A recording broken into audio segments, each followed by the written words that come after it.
ঈদের সকালে শোলাকিয়ার ঘটনা কিছুটা অস্বস্তি জাগালেও দুপুর থেকেই বদলে যায় রাজধানীর চিত্র। বাঁধভাঙা খুশি নিয়ে মানুষ বেরিয়ে পড়ে ঘরের বাইরে। বিনোদন কেন্দ্র, দর্শনীয় স্থান ও পার্কে ছিল অসংখ্য মানুষের ভিড়। মিরপুর চিড়িয়াখানায় ছোটদের উচ্ছ্বাস ছিল চোখে পড়ার মতো। তাদের সঙ্গী হয়ে উৎসবে মাতেন বড়রাও। আমি মহাখালী থেকে এসেছি, অনেক কিছু দেখেছি। হাতি, ঘোড়া, তারপর গাধা, তারপর কুমির। আমরা আসছি ঢাকা ক্যান্টনমেন্ট থেকে। অনেক ভালো লাগলো দেখে, অনেক লোক, ঈদের দিন খুব মজা লাগতেছে। দর্শনার্থীদের নিরাপত্তায় চিড়িয়াখানায় ছিল বাড়তি সতর্কতা। নিয়োজিত ছিল টুরিস্ট পুলিশ। ঈদের দিনে দর্শনার্থীর সংখ্যা 40,000 ছাড়িয়েছে বলে জানায় কর্তৃপক্ষ।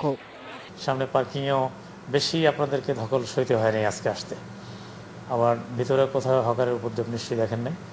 কোনোভাবেই কোনো রকমভাবে যেন মানুষের নির্মল বিনোদনের যেন কোনো ব্যাঘাত না ঘটে, সে সকল প্রস্তুতি আমরা নিয়েছি বছরে।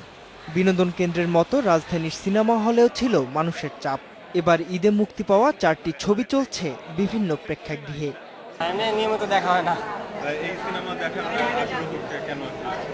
তো যেহেতু দুই বাংলা মিলে আছে, এই জন্য আর কি একটু ইন্টারেস্ট আর কি।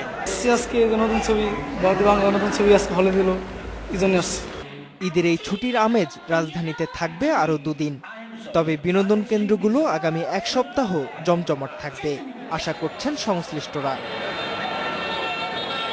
Faisal Siddiqui, independent news, Dhaka.